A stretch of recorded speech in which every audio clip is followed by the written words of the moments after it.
Hi guys, welcome back to my channel. Guys, आज की show start करने से पहले आप सब मेरे चैनल पर नए तो चैनल को सब्सक्राइब कर लें और पास में लगे बेल आइकन को भी प्रेस कर दें ताकि हमारे हर नए वीडियो की नोटिफिकेशन आपको मिलती रहे। स्टोरी अच्छी लगे तो इसे लाइक और शेयर कीजिएगा।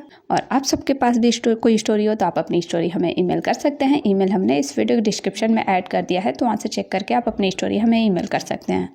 तो चलिए आज की पहली स्टोरी स्टार्ट करते हैं। अमित 19 साल का है। उसके बॉडी पर एक भी बाल नहीं था। वो लड़कियों के गुस्से से डरता था और ऐसा शो करता था कि वो बहुत पावरफुल है। एक दिन अमित अपनी कजन सिस्टर्स को बहुत तंग कर रहा था। कभी उनका बाल खींच रहा था तो कभी उसे धक्का दे रहा था। सभी कजन में मीना नाम की कजन थी जिसको बहुत गुस्सा आया। फिर मीना एक रूम में गई और अमित को आवाज़ दिया, बोली कि अमित इधर आओ। मीना की आवाज़ सुनते ही भागता भागता आ गया और अचानक से मीना ने अमित को पकड़ा और ज़मीन पर पटक दिया। अमित समझ गया कि अब उसकी खैर नहीं है। अमित भागना चाहता था पर मीना ने उसको पकड़ा हुआ था। फिर मीना उसके ऊपर बैठ गई। अमित बोला, हटो हटो। तो मीना ने बोला कि तुम हमारे बाल खींच रहे थे ना, अब देखो मैं तुम्हारे साथ क्या करती हूँ। उसने अमित की शर्ट पीछे की तरफ खींची और 10 सेकंड में उतार दी और दोबारा उसके ऊपर बैठ गई। फिर उसने अमित का ट्राउज़र और अंडरवियर सब निकाल दिया और अमित का छोटा सा प्राइवेट पार्ट देखकर हंसने लगी। फिर बोली, ये क्या है? तेरा सामान कितना छोटा है, किसी बच्चे की तरह लग रहा है। तेरा मेन सामान तो इतना छोटा है और बातें तुम बड़ी बड़ी करते हो। इतना सब होने के बाद अमित माफ़ी मांग रहा था पर मीना बोली, सब्र करो, अभी बता रही हूँ। फिर मीना ने अमित का सामान अपने हाथ में पकड़ा और हंसने लगी। फिर बोली, ये तो मेरे हाथ से भी छोटा है, और ज़ोर ज़ोर से उसका प्राइवेट पार्ट दबाने लगी। अमित ज़ोर ज़ोर से चीखने लगा जिस वजह से बाकी की कजन्स भी कमरे में आ गई। सभी अमित को देखकर ज़ोर ज़ोर से हंसने लगी। सभी बोल रही थी, अरे वाह, ये देखो, ये तो छोटे बच्चे जैसा है। ऐसा बोलकर सभी खूब हंस रही थी। फिर अमित ने खुद पर ही सुसु कर लिया। सब लड़कियां हंसकर बोली, बच्चे ने खुद पर ही सुसु कर लिया। मीना ने अमित का प्राइवेट पार्ट दबाना नहीं छोड़ा और उसने पॉटी भी कर दिया। ये देखकर सब और हंसने लगी और बोल रही थी कि इस बच्चे ने अब खुद अपने आप को गंदा भी कर लिया। इसके बाद से जब भी मीना अमित को देखती तो कहती कि अमित यहाँ आओ, तुम्हारी सूसू निकालूं। अमित अपनी कज़न सिस्टर को देखकर हमेशा बचकर निकल जाता था, पर कभी सामने पड़ जाता तो उसका सभी बहुत मजाक बनाती और अमित की हवा निकल जाती। इसी के साथ गाइस अमित की स्टोरी खत्म होती है। आपको स्टोरी कैसी लगी हमें कमेंट में ज़रूर बताइएगा। और अब हम आपको सुनाते हैं दूसरी स्टोरी। उससे पहले अगर आप मेरे चैनल पर नए तो चैनल को सब्सक्राइब कर लें और पास में लगे बेल आइकन को भी हिट कर दें ताकि हमारे हर नए वीडियो की नोटिफिकेशन आपको मिलती रहे। दिव्या 16 साल की शहर की रहने वाली लड़की है। दिव्या को कभी भी न्यूड पनिशमेंट नहीं मिला था। दिव्या काफ़ी शरारती थी। वो अपने मम्मी पापा की बात कभी नहीं सुनती थी, पढ़ाई भी नहीं करती थी, बस पास हो जाती थी। दिव्या बड़ों से रेस्पेक्ट से बात भी नहीं करती थी।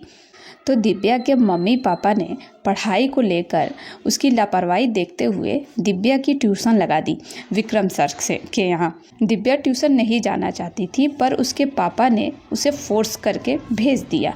दिव्या ट्यूशन तो जाने लगी थी पर पढ़ाई में कभी भी मन नहीं लगाती थी। ट्यूशन में दिव्या की 2 और दोस्त बन गई थी जिनका नाम था अर्शी और रानी। अर्शी और रानी पढ़ाई में एवरेज थी पर दिव्या से दोस्ती होने के बाद से ट्यूशन में उनका नंबर भी कम आने लगा और ये तीनों मिलकर पूरे बैच को बहुत डिस्टर्ब करती थी। तीनों कभी अपना ट्यूशन का काम नहीं करती थी जिस वजह से विक्रम सर तीनों से बहुत गुस्सा रहते थे। ऐसा करके ऐसे ही टाइम बीत रहा था। रानी और अर्शी क्लास 11th की मिड टर्म एग्ज़ाम में फेल हो गई और दिव्या मुश्किल से पास हुई थी। दूसरी तरफ रानी और अर्शी के पेरेंट बहुत गुस्सा थे दोनों के फेल होने से, तो उन्होंने सर से पूछा कि उनके बच्चे फेल कैसे हो गए। फिर सर ने सारी बात बताई और पूरी बात जानने के बाद दोनों के पेरेंट्स ने कहा कि सर, आपको इन्हें जो पनिशमेंट देना है दीजिए और बस ये पढ़ाई में अपना ध्यान लगाएं। फिर अगले दिन ये दोनों ट्यूशन आई और सर ने रानी अर्शी को आगे बुलाया और कहा कि तुम दोनों अपने कपड़े निकाल कर खड़ी हो जाओ। ये सुनकर दोनों शॉक्ड हो गई पर कुछ कर ना सकी, क्योंकि दोनों के पेरेंट्स ने सर को पनिशमेंट देने की पूरी छूट दी थी। सर जो भी पनिशमेंट देना चाहते थे दे सकते थे। फिर रानी और अर्शी सब निकाल कर खड़ी हो गई। दोनों आनाकानी भी नहीं कर सकती थी, क्योंकि सर दोनों के पेरेंट्स को बुलाने की धमकी दे रहे थे। दूसरी तरफ सारे लड़के लड़कियां दोनों को देखकर हंस रहे थे। दिव्या को कुछ ज़्यादा ही हंसी आ रही थी, तो उन दोनों लड़कियों ने कहा कि सर सिर्फ हमें ही न्यूड किया है, दिव्या को भी कीजिए। तो सर बोले दिव्या पास हुई है पर तुम दोनों फेल हो गई हो, इसलिए तुमको न्यूड पनिशमेंट मिली है।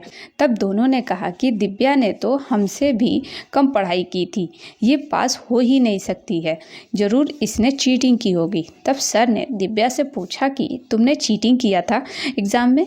तो उसने बोला नहीं सर, मैंने चीटिंग नहीं किया था, ये दोनों झूठ बोल रही हैं।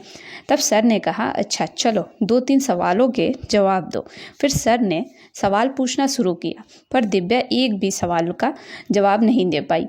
तब उन दोनों लड़कियों ने कहा कि देखा सर, एक भी सवाल का जवाब नहीं दे पाई।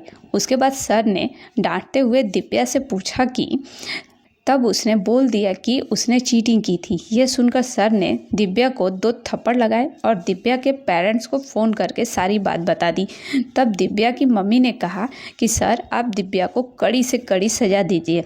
फिर सर ने दिव्या को भी न्यूड होने को कहा पर दिव्या नहीं हो रही थी। तब उन दोनों लड़कियों ने फोर्सफुली दिव्या के कपड़े निकाल दिए और दिव्या को भी अपने न्यूड पनिशमेंट ग्रुप में खड़ा कर लिया।